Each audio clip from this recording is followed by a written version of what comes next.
Doctor Rajvardhan राज देशमुख वय वर्ष 35, एक यशस्वी आणि निष्ठावान डॉक्टर म्हणून त्याच्या शहरात प्रसिद्ध होते. त्यांच्यासाठी त्यांचे रुग्ण हे केवळ पेशंट नसून त्यांच्या आयुष्याचा एक महत्त्वाचा भाग होते.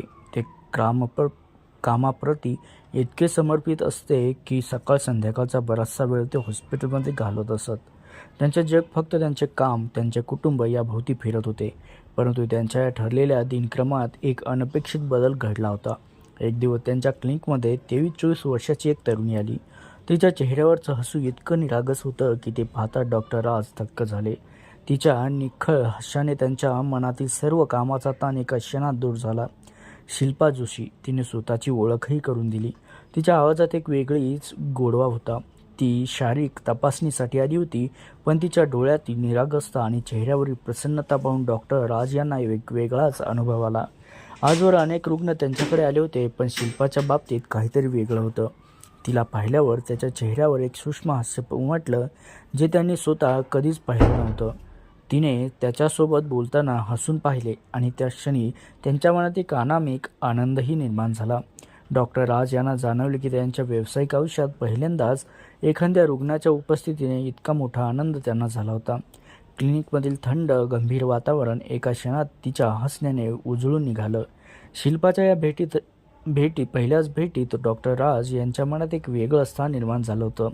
हा ओढा फक्त व्यावसायिक संबंधापुरता मर्यादित नव्हता, तो त्याहून अधिक काहीतरी होता. त्यांच्या मनातील शांत जलाशयात जणू एका दगडाने तरंग निर्माण केले होते. ही फक्त पहिलीच भेट होती, पण तिने त्यांच्या मनात कायमची जागा करून निर्माण केली होती. शिल्पाची पहिली भेट झाल्यावर डॉक्टर राज यांच्या मनात तिची प्रतिमा कायमच कोरली गेली होती आणि तिच्या निखळ हास्यांचा आणि बोलण्याचा प्रभाव इतका होता की दुसऱ्या दिवसापासून ते तिची वाट पाहू लागले. शिल्पाला काही गंभीर आजार नव्हता, तरी ते सातत्याने डॉक्टर राज यांच्या क्लिनिकमध्ये येऊ लागली. कधी डोकेदुखी, तर कधी अंगदुखी, तर कधी फक्त किरकोळ तपासणीचं निमित्त घेऊन ती त्यांच्या भेटीसाठी येत असे. डॉक्टर राज त्यांनाही जाणत होतं, पण त्याच्या व्यावसायिक नैतिकतेने त्यांना कधीच प्रश्न विचारू दिला नाही. ते नेहमी तिला हसतमुखाने भेटत, तिच्याशी बोलत, तिची तपासणी करत.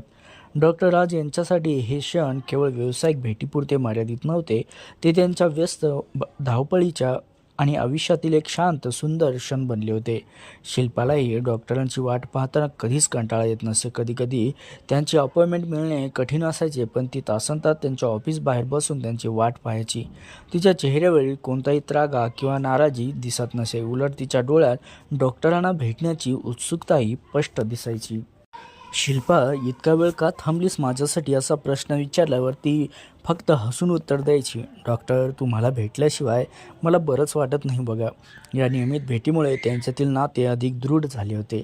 ते दोघे एकमेकाशी फक्त शारीरिक आरोग्याबद्दल नाही, तर त्यांच्या आयुष्याबद्दल, त्यांच्या आवडीनिवडीबद्दल आणि त्यांच्या स्वप्नाबद्दल बोलू लागले.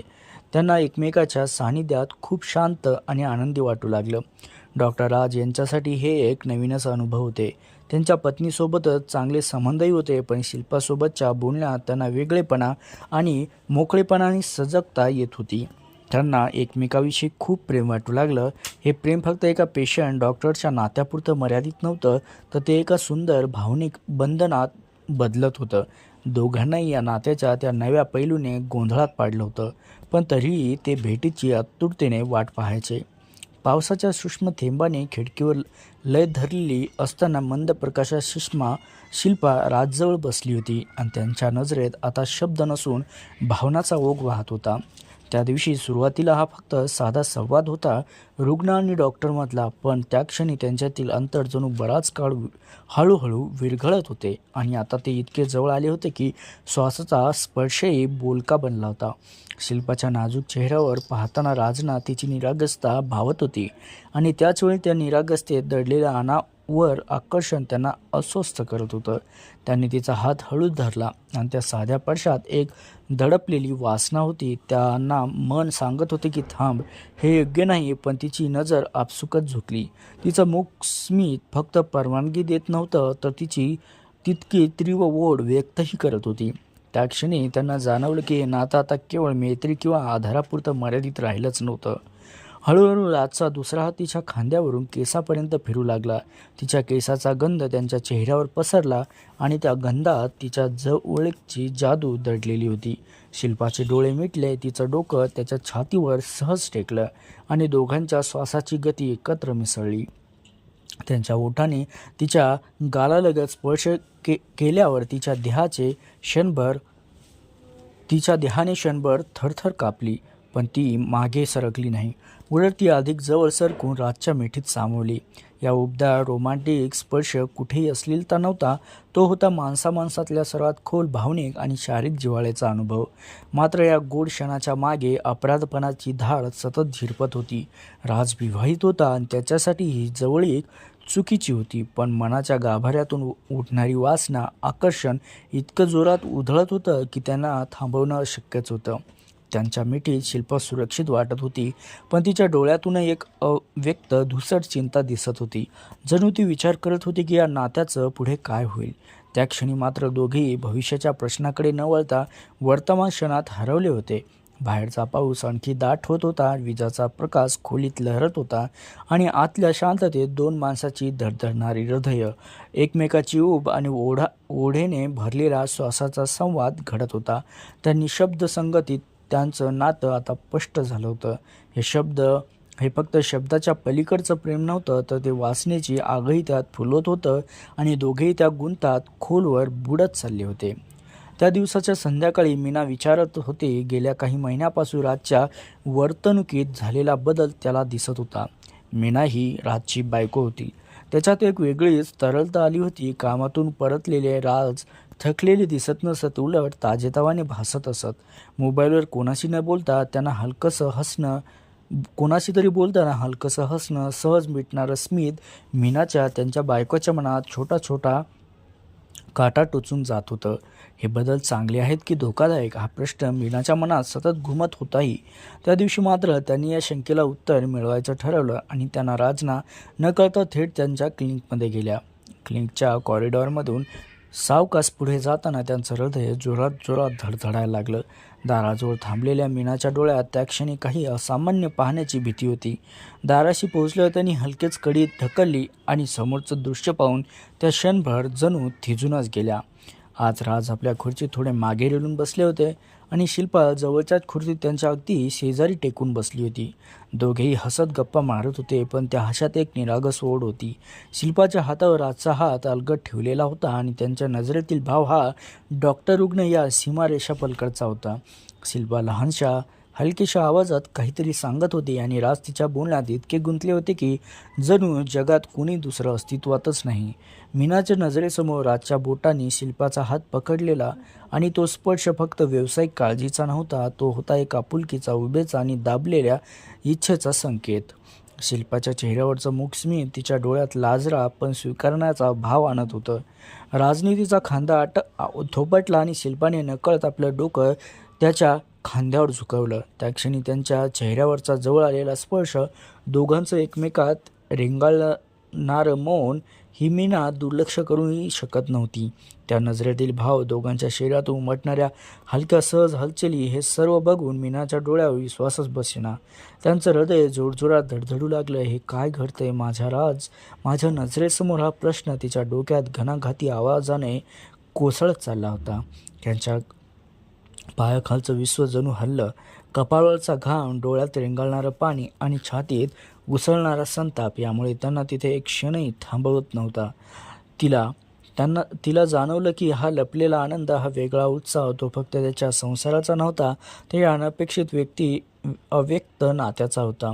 त्या दिवसानं त्यांच्या सुखी संसारात संशयाचं बीज पेरलं आणि ते बीज एका क्षणार्धात धोका बनलं.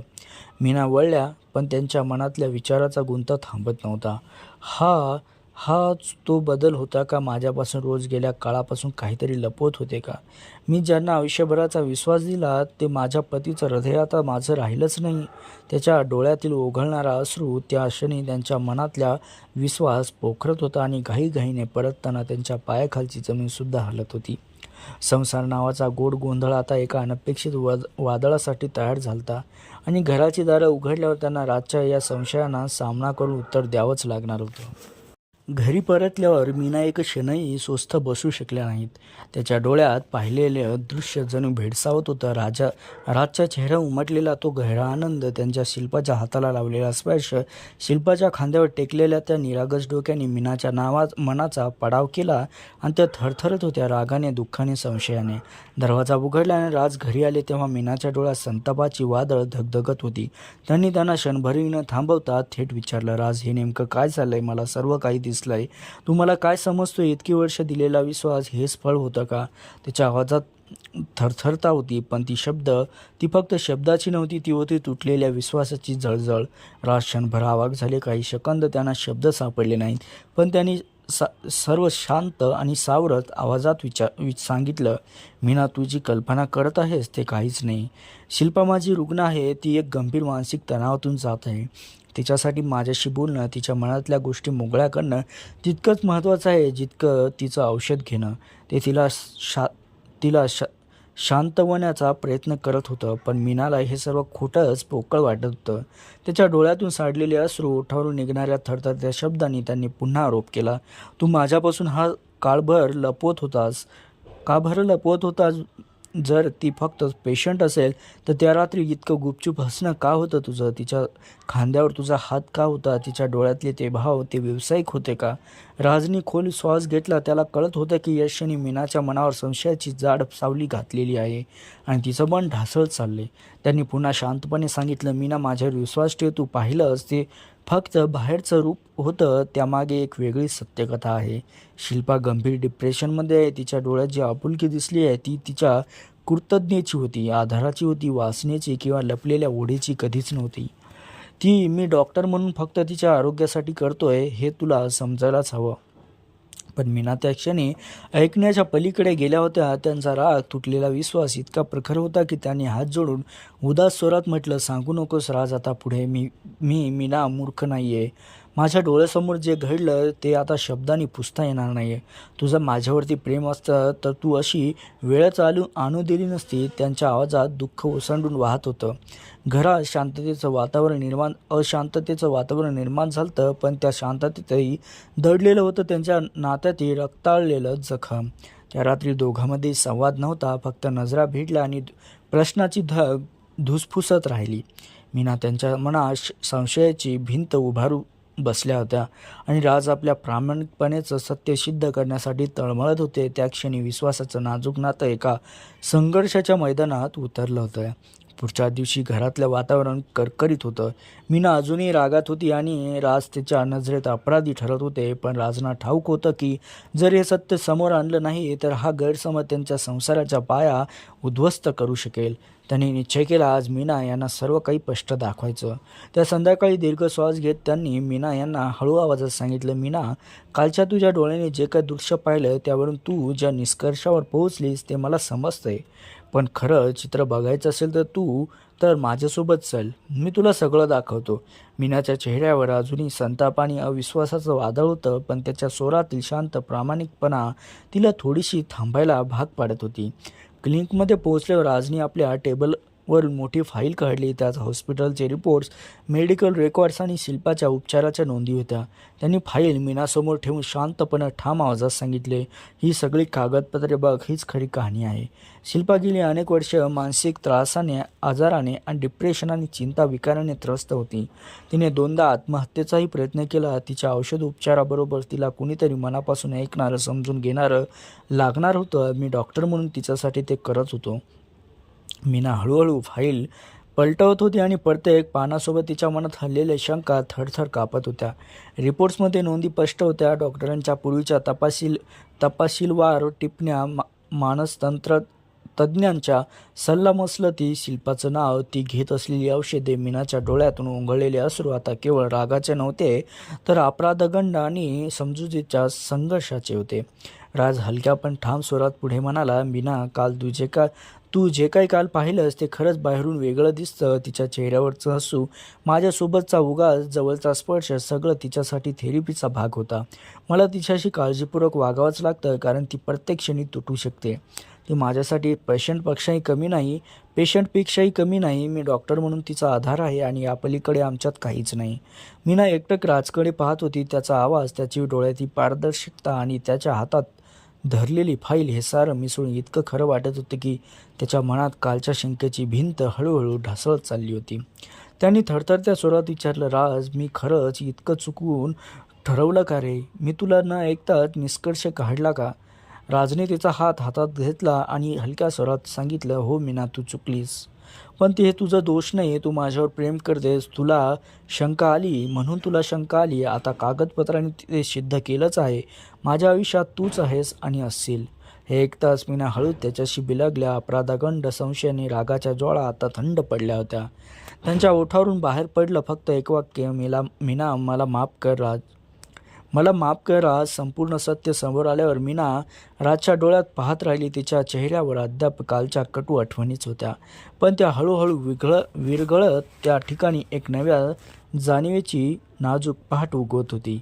तिला जाणवलं की संशय मनाला किती खोल जखमा करतो, पण सत्य त्या जखमा भरून काढण्याची ताकद ठेवतो. तिने अपराधगंडाने डोळे खाली घालून राजला घट्ट मिठी मारली आणि पुटपुटली, राज, मी तुला समजून न घेता दोष दिलाय. माझ्यावर विश्वास ठेवायचा होता, तुझ्यावर विश्वास ठेवायचा होता, पण मी चुकले. मला माफ कर. राज हळूच तिचे डोळे पुसत म्हणाले, मीना, प्रेमात शंकेसाठी जागा नाही असं प्रत्येकजण म्हणतो, पण खरं म्हणजे शंकेमुळंच प्रेम किती खोल आहे हे जाणवतं, उमजतं. तुझी शंका म्हणजे तुझं प्रेम आणि काळजी होतं, आणि माझं कर्तव्य हे आहे की तुला ते सत्य उघडून सांगावं. मी तुझाच आहे मीना. माझ्या आयुष्यातील प्रत्येक नात्याचा पाया तूच आहेस. ही घटना राजसाठी आणि मीनासाठी एक मोठा धडा ठरली होती, पण त्यांचा एक नवीन आरंभ पुढे नेणारा होता. शिल्पाची तिची मैत्री. काही दिवसांनी मीनाने स्वतःहून शिल्पाला भेटायचं ठरवलं. सुरुवातीला शिल्पा थोडी संकोचली. तिच्या डोळ्यात अपराधगंड होता आणि तुझ्या संसारात मी व्यत्यय आणला का मीनाताई, असा निशब्द प्रश्न तिच्या नजरेत होता. पण मीना तिच्यासमोर बसली. तिचा हात हातात घेतला. होठावर एक शांत भाव पण ताकद देणारी स्मित रेषा उमटत म्हणाली, नाही शिल्पा, माझ्या संसारात तू व्यत्यय नाही आणलास. उलट तू मला माझ्या नात्याचं खरं महत्त्व शिकवलंस. आतापासून मी तुझ्यासोबत असेल. राज फक्त तुझा डॉक्टर नाही, मी तुझी मैत्रीण होईल.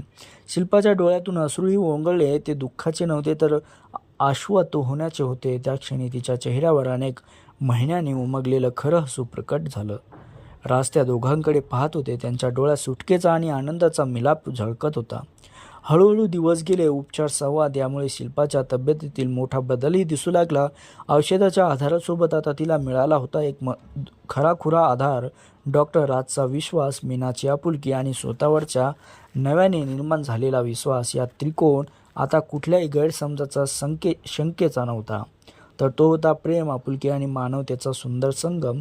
शिल्पा काही महिन्यातच बरी पण झाली होती. तिने आयुष्याकडे नव्या नजरेने पाहायला सुरुवातही केली. तिच्या डोळ्यात आता निराशेऐवजी स्वप्न होते. तिच्या मनात भीतीऐवजी उत्साह होता. आणि राज, मीना यांच्यासाठी हा अनुभव नात्याला पुन्हा मजबूत करणारा. त्यांनी शिकवलं होतं की प्रेम म्हणजे केवळ एकत्र राहणं नाही, तर गैरसमजाच्या वादळातून हात घट्ट धरून पुढं जाणंच असतं. कथेचा शेवट एका अशा चित्रात झाला जिथे राज, मीना, शिल्पा एका छोट्या समारंभात एकत्र बसले होते. राजच्या चेहऱ्यावर समाधान होतं, मीनाच्या डोळ्यात आत्मीयता होती, तर शिल्पाच्या हसण्यात नव्या जीवनाचा उजेड होता. गैरसमज आणि संशय जिंकले होते ते प्रेम, विश्वास आणि आपुलकी. काय वाटतं मित्रांनो या कथेबद्दल नक्की कमेंट करून सांगा. आणि अशाच अर्थपूर्ण कथा ऐकण्यासाठी आपल्या चॅनलला सबस्क्राईब करायला विसरू नका. आणि व्हिडिओला जास्तीत जास्त लाईकसुद्धा करा, कमेंट करा, शेअर करा.